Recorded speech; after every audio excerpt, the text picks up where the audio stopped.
Good Monday morning, everybody, and welcome to No More Mondays, the podcast where we believe that humans still matter, mediocrity is expensive, and ownership will change everything. I am your host, Angie Callen, and today's conversation is kind of about the heart of what this entire podcast is about, and that is why systems can only go so far when we're trying to solve human problems.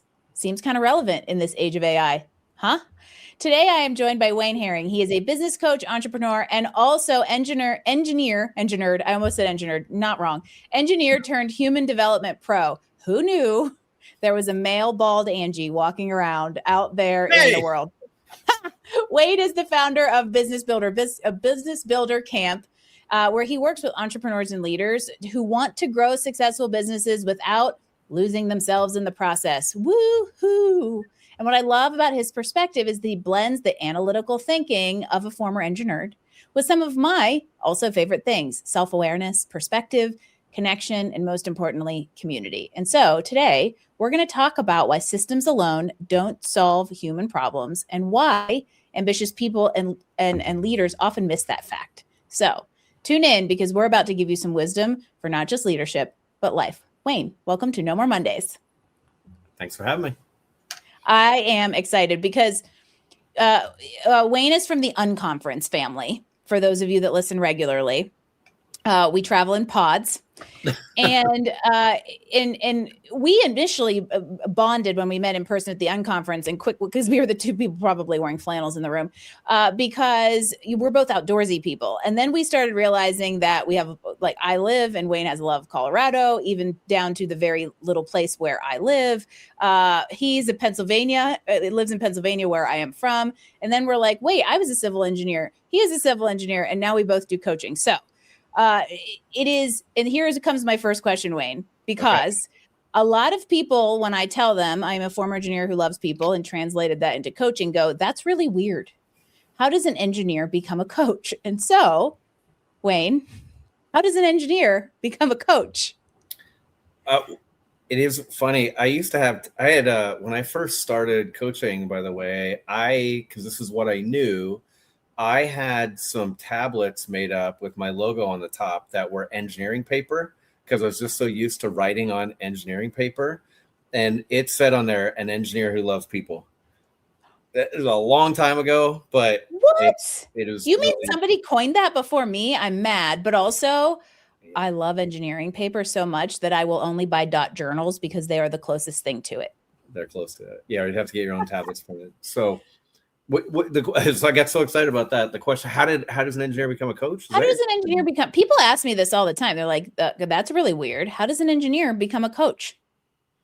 I don't know if I was a good engineer or a typical engineer. When I lived and worked in the town where you now live in Glenwood Springs, I was working in construction, project management, sales, and so I worked with a lot of people. I went to that very quickly when I moved to Colorado. I got out of the office. I didn't want to be in the office doing calculations, so I became the guy out because I was willing to do that. I like it and I embrace it. And so when I came back home to Pennsylvania here, for family reasons, I joined an engineering consulting firm, and it was really hard. It was, people there loved doing their boring logs because I'm a geotechnical engineer, soils, rock, and I didn't. I just could not handle the not being out, not talking to people. And so the intermediate step between engineering and coaching was I went to go work for a family business. I worked with my dad, and he had started a business. I came in kind of halfway through his journey with that and worked with him for 9 years, sold it.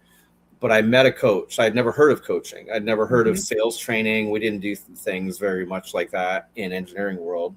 And so I met a Sandler sales trainer / executive coach, success coach named Warren Lewis. And he is my mentor. I give him all the credit in the world for anything that I've done right. And if I did things wrong, it's certainly because I wasn't listening to what he told me to do. And he became a mentor, Angie, and I fell in love with personal development and Mhm. organizational health and business growth through working in that family business with dad and leading the sales team. But a lot of it had to do with Warren being a mentor. And so when we sold the company, when we sold dad's company, and I was at that time also had started an organic farm. And so there was more things going on. And I had traveled for many years building dad's business. I did not want to go on with the acquiring company. And I thought, what am I going to do to pay the bills? And I thought I really want to be like Warren Lewis. And I asked him if he thought I could do it, was actually the first question. And then there were more how questions after that, but he became my mentor, and it was kind of a master apprentice kind of thing.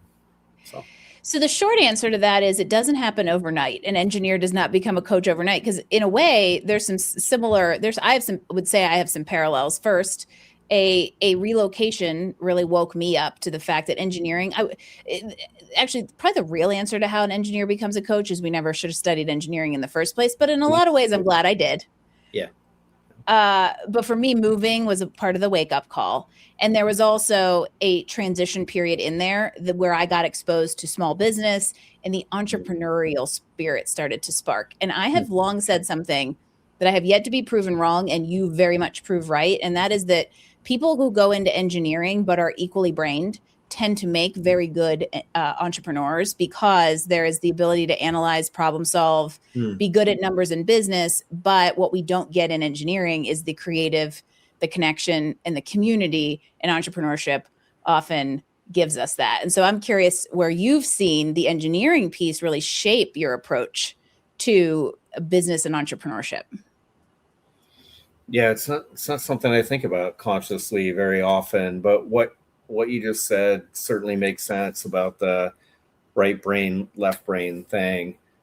Engineering and coaching, you and I were talking a little before we got started here, before go time, about an event that I just held. And I think that part of how an event like that comes together for me is following an engineering type process. Mm-hmm. Like I'm thinking ahead of time of the project completion date, which is when everybody is leaving and waving, and I'm thinking about the experience. And I often know, kind of from a sequence point of view, what are the things I have to have in place by this date in order to hit that deadline, and then by this date.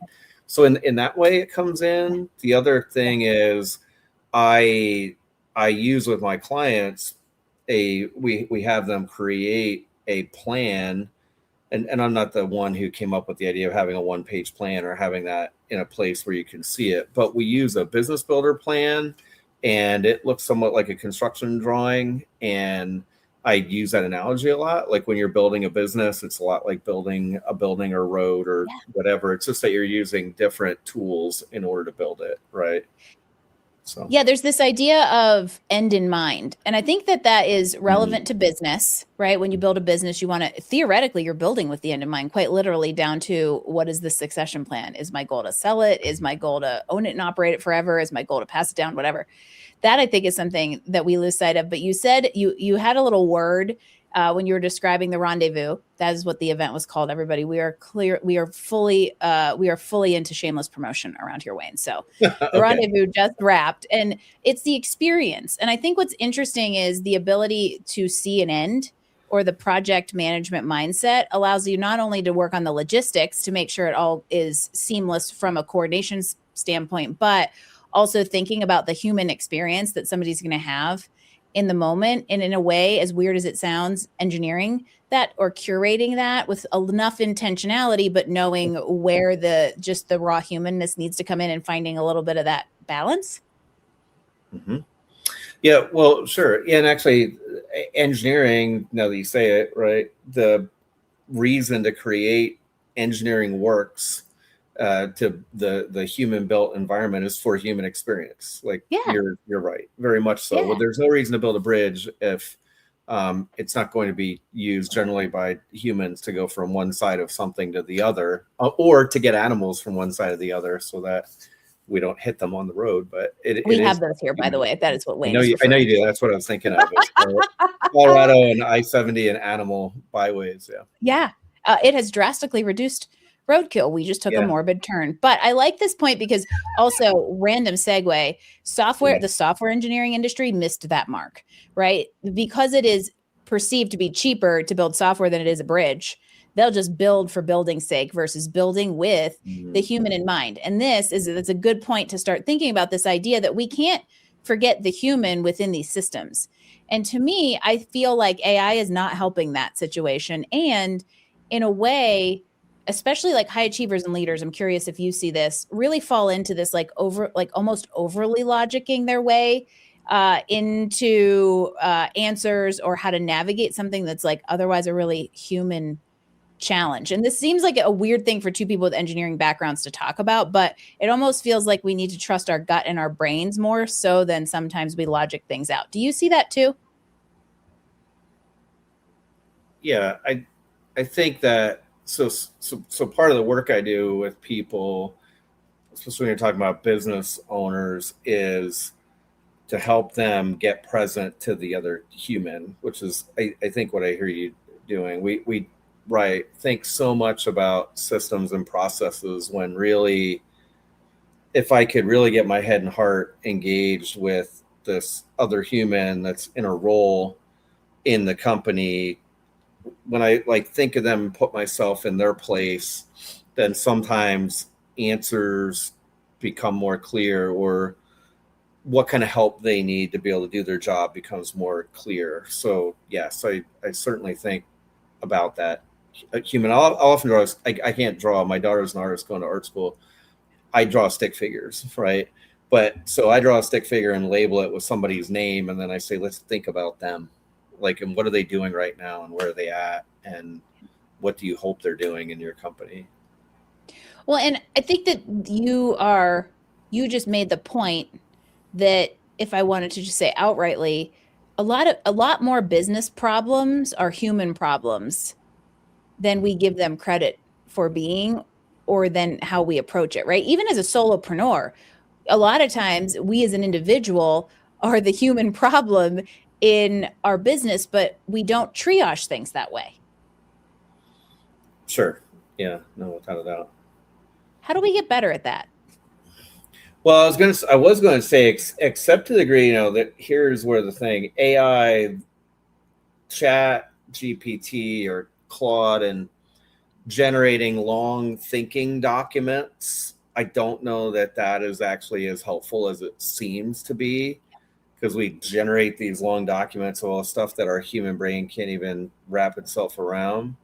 However, I do think, I was just looking at something about lead generation, lead follow-up, and some of these tools that are going to automate the follow-up process, or make sure that things don't fall through the cracks. Those are important, or those are important because they're available. I'm not sure that our world is better for them being available, but they are, and so therefore they do. Those do actually save some time. Use them. Yeah, they save time, and I think they help things to not fall through the cracks, which then allows people to be more human and allows them to spend their time not trying to remember who I was supposed to talk to or whatever, but actually talking to those people.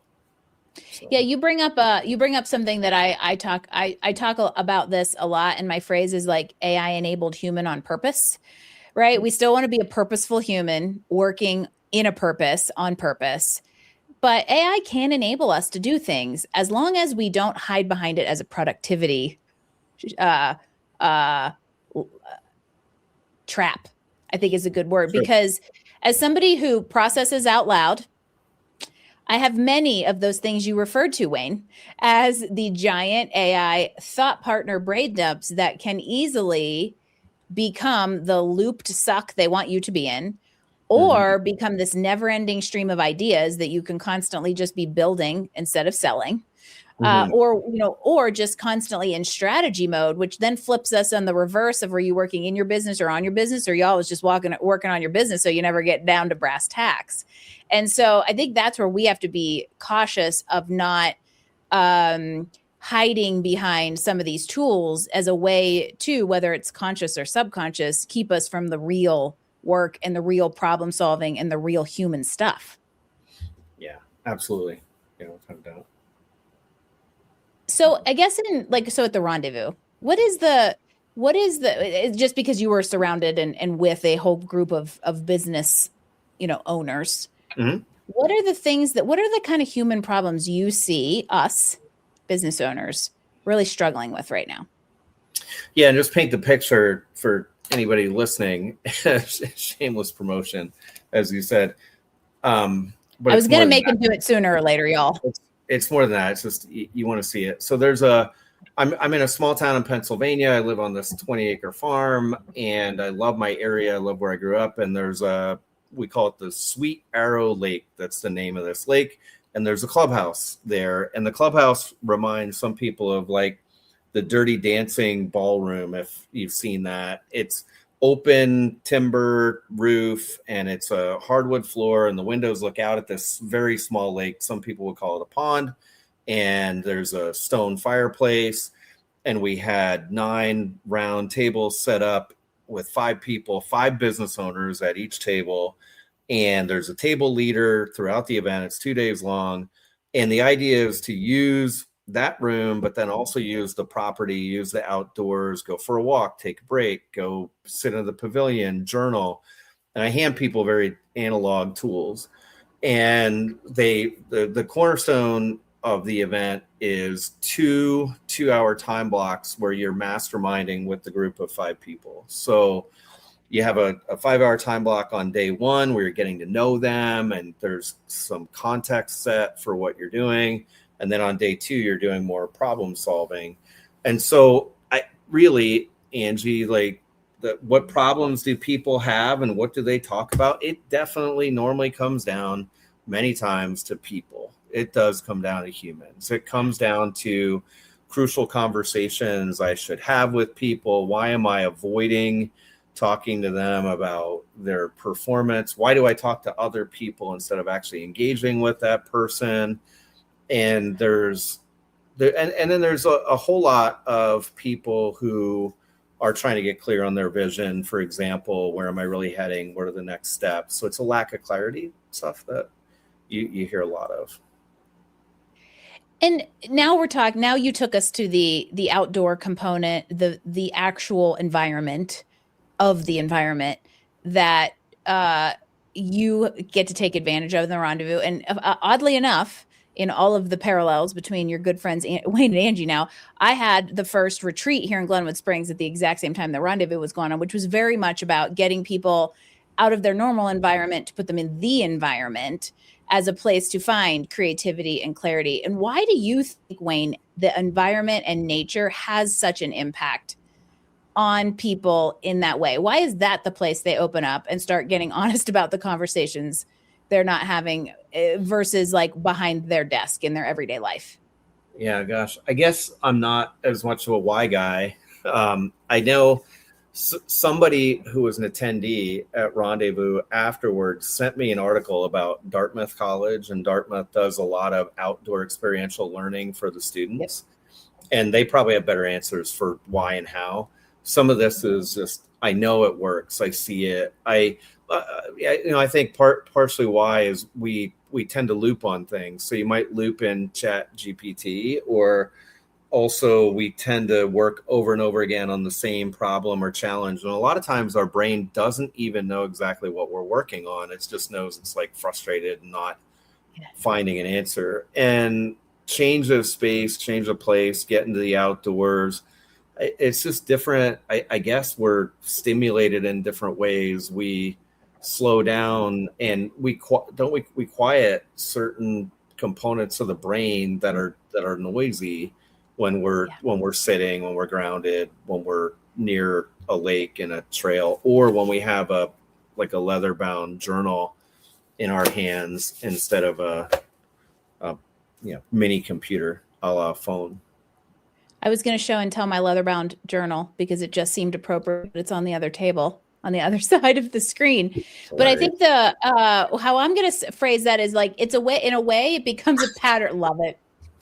See, it's a pattern interrupter, right? And I think we get so sucked into our worlds that the ability, we in these events are plucking people out of the pattern and putting them just somewhere else. So it almost, to some extent, wouldn't matter what the somewhere else is, but nature just takes it over the top. So if you're not a why guy, I want to hear some of the how, and maybe the what you see when you take people out of their normal environment, disrupt the pattern, and you put them into both nature and an environment with other people who are thinking this way. What kind of magic happens? Yeah, and I think that you just hit on a big part of it is the other people. A huge part of it is the other humans. There's a book by Angie Callen called Time to Think, and it's about, a lot of it is about time to think, but it's processing out loud with other humans and speaking to them. So yeah, the magic I see is people walked out of that clubhouse and they went down the little trail, and there's a very small waterfall with some picnic tables, and you say, okay, you got 2 hours and you're going to help each other. And part of the context I set is I want you to listen really closely to what other people are saying and make notes on what they're saying, so that when they ask for help with their problem, you're able to look at those notes. And you have people come in from those round tables and they say things like, I feel like I've not been seen in this way, or I haven't been heard in this way, at least not in a long time.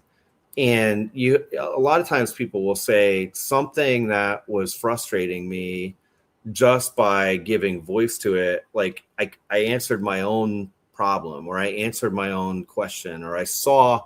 It's not, I don't think we have huge breakthroughs. Epiphanies is a word that gets used a lot in personal development and coaching. I don't know if people really have a lot of epiphanies. Like it might feel like that, but they certainly get a lot of like small next steps. What's a crucial conversation I can have with somebody? What's a request?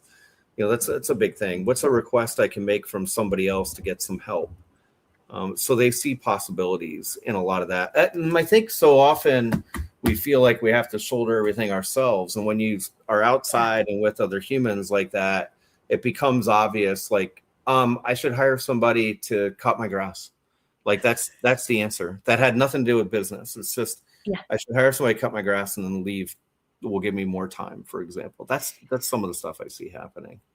A lot of the times it's simpler than we make it. We like to complicate things. And I love what you just said about an epiphany, because in a way, I think in professional development and even in business and entrepreneurship, we put this pressure on the unlock. What's the aha moment?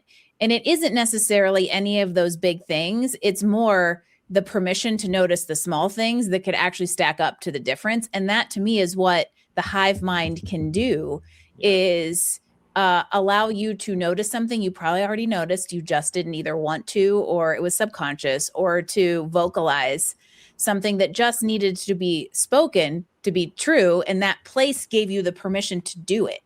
And that's what's so cool. The power of the group is amazing.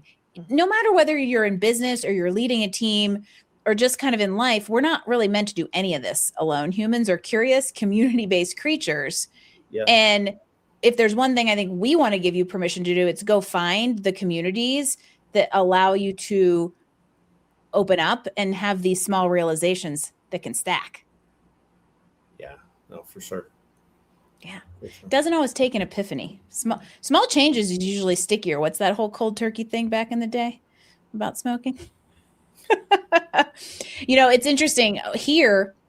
And it's, we're both talking so soon after these events that it's what's fresh in our mind. But I also think it's kind of cool because it's a unique thing that we both just got to do. I was fascinated. There was also a sense of pride, but I was fascinated with the speed at which people got comfortable with each other and were willing to trust the environment and the space to have those open up conversations. Mm-hmm. Yeah, for sure. I've been gathering groups like this, Angie. 2018 is the first time we did one of these gatherings. And that particular gathering was at a house in Gettysburg, Pennsylvania. And I had 8 business owners around a table. And I had put together a 3-ring binder of the stuff I wanted to teach and exercise. Why are you laughing? How And much of it did you use? none. Page one. I mean, maybe the name. So as soon as they started talking and they understood that they are in similar situations, I just had to like help facilitate a little bit, but everything just went. So I think there's a transference of trust. Angie gathered those people together. Wayne gathered the 45 people that were together, and they've talked to me enough that I'm grateful for the trust they put in me, and they quickly put that in each other too. Yes. And I actually want a side note on what you just said about content. You would be surprised how when you have the right group of people together who build that quick rapport and trust because of the reason they're all there and the common trust they've given to the person organizing it, you actually don't need a lot of content. The container will create the content. And if you try to force it or curate it too much, it can actually get in the way. I learned this a couple of years ago. I did my like first big team facilitation with a group of like an actual like corporate team of 7 executives, and I didn't have a giant binder, but I had the whole schedule curated. We were going to do the marshmallow toothpick things for an hour and 20 minutes. And then we were going to do this activity, this activity, this activity. And then we were going to come back on day 2 and do this activity. We didn't get past marshmallows and toothpicks before I had to burn the whole plan and rework and really adapt is as a facilitator. I think something you have to really look out for is to respond to where the group is taking things versus having to force the group into what we want them to, because that's a conference. It's not bad.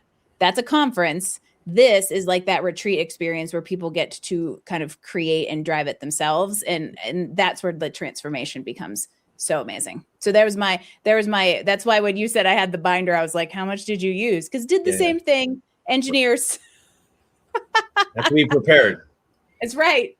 Overly prepared. Isn't it nice to like, you can be analytical when you need to, but also fly by the seat of your pants a little more than most engineers do? Yeah. Oh, totally. Yeah. I couldn't go back to doing that, I don't think. Oh, I could not. I love this. This is so fun. And what I want to bring together here is this idea that we love systems. We have more availability for systems and technology and AI thought partners and all the things in this world. However, when it comes down to it, what most of us need is just a little more time with another human. Yeah. And systems can be simple and not complex technology things. And systems can be very human. Kind of last thing about all this is you said we were at the unconference, right? And one of the things at the unconference that I loved was that there was a directory that had people's faces, names, and like where they were from. And and we had name badges. And so in the past, I've not done either of those, but a system that we had at this event, which worked really well, was a photo directory and name badges. And so there are simple systems that help us to relate to other humans for sure. Yeah. And memory, right? But that's also the thing is sometimes I think, like we said earlier, we like to over-engineer things. How much do engineers like to over-engineer things? And sometimes the solution is just simple and sitting right next to you. For sure. Yeah. And if you need simple and somebody's sitting right next to you, call Wayne and I. We create places where you can sit next to someone who thinks like you and can encourage you, and you'll have a wonderful experience with probably a little nature adventure at the same time. Inspiring you to remember that not only do humans still matter most, but getting outside will totally change your perspective. Wayne and I are big fans of it. And I appreciate you being here for just a thoughtful, very human conversation with somebody who very oddly thinks a lot like me. That's also nice to know that there's another odd duck like this out there and that we're both here helping humans be humans. So I appreciate you, Wayne, for being here, and everybody out there should appreciate what you're doing on the humans still matter front too. Yeah. Thanks for including me. And yeah, thanks everybody for listening and participating. Yeah. So find Wayne. Oh, wait a minute. I have to ask you, where do they find you? Businessbuildercamp.com. So my little thing, if you smush the words that are on my tagline, my name, businessbuildercamp.com, is a great place to find us. And I love LinkedIn, so I'm there too. Yeah, so if you're watching here on LinkedIn, find Wayne, we're connected. He should be easy to track down. And also check out Business Builder Camp. It has the word camp in it. That means you should all know how much I already love it. And as we say goodbye to everybody, Wayne, I'm going to put you on the spot one more time. And we've already dabbled in a little AI chat. So I think this is going to be not a stunner of a question. But as we think about just the future of work and the world, what's it look like to you? And how can we stay human while navigating it?